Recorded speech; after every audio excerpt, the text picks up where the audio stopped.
नेता प्रतिपक्षों की आदत सी बन गई। भले वो लोकसभा में नेता प्रतिपक्ष हों, भले वो बिहार विधानसभा के नेता प्रतिपक्ष हों, जब सही मायनों में छात्रों को इनकी जरूरत थी उस वक्त ये राजनीति कर रहे थे।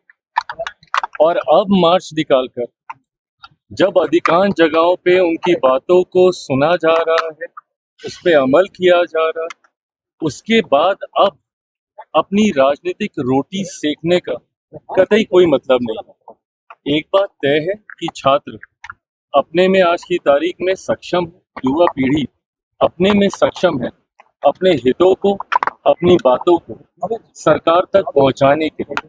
ऐसे में अब जब ये राजनीतिक रोटियां सेकने का कार्य कर रहे हैं, कतई उचित नहीं। अच्छा, बिहार में शराबबंदी को लेकर एक रिपोर्ट किया गया, जिसमें कहा जा रहा है कि शराबबंदी से बिहार में घटना है, महिलाओं के साथ जो शराबबंदी के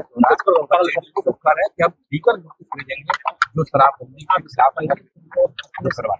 देखिए, ये बात पहले तो ईमानदारी से कबूल करनी होगी कि जिस तरीके से, जिस सोच के साथ शराबबंदी कानून को लाया गया था, उस वक्त हम लोग विपक्ष में थे, पर उसके बावजूद हम लोगों ने समर्थन मजबूती से इसका किया था। पर जिस सोच के साथ इस कानून को लाया गया था पूरी तरीके से, अभी भी ये इम्प्लीमेंट तो नहीं हो पाया है। गाहे बगाहे ये जानकारी मिलती है जहरीली शराब बनाए जाने की, गाहे बगाहे ये जानकारी मिलती है कि सीमावर्ती इलाकों से कैसे शराब को आयात करके हमारे राज्य में लाया जा रहा है। ये जन जागरूकता का विषय है, लोगों को ये समझाने का विषय है कि इस तरीके के कानून की जरूरत क्यों है। क्या हम लोग पूर्णतः वहां तक पहुंचे हैं? मुझे नहीं लगता कि हम लोग अपनी उस सोच में अभी तक कामयाब हो पाए हैं। इस सोच को पूर्ण करने के लिए आने वाले दिनों में जो जरूरी कदम उठाने होंगे, मैं मानता हूं सरकार तमाम घटक दलों के साथ बैठकर उस पर चर्चा करके जो बदलाव की जरूरत होगी जरूर उसको अमल किया जाएगा। शराबबंदी पर समीक्षा एक बार करनी चाहिए, कम 10 साल हो गए हैं, क्या खोया क्या पाया? ऑफ कोर्स समीक्षा होनी चाहिए, क्यों नहीं होनी चाहिए। आपको इतना तो पता चलना ही चाहिए कि आपने जिस सोच के साथ इस कानून को बनाया, क्या आप उस सोच को पूरा कर पाए।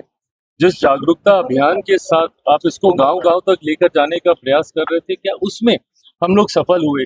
सफल हुए तो कहां तक, नहीं हुए तो क्यों नहीं हुए?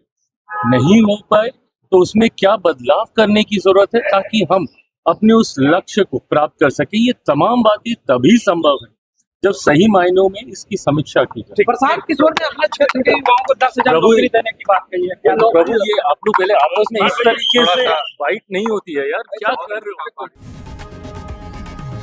लोकशाही मराठी ऐका, पहा, जागरूक रहा।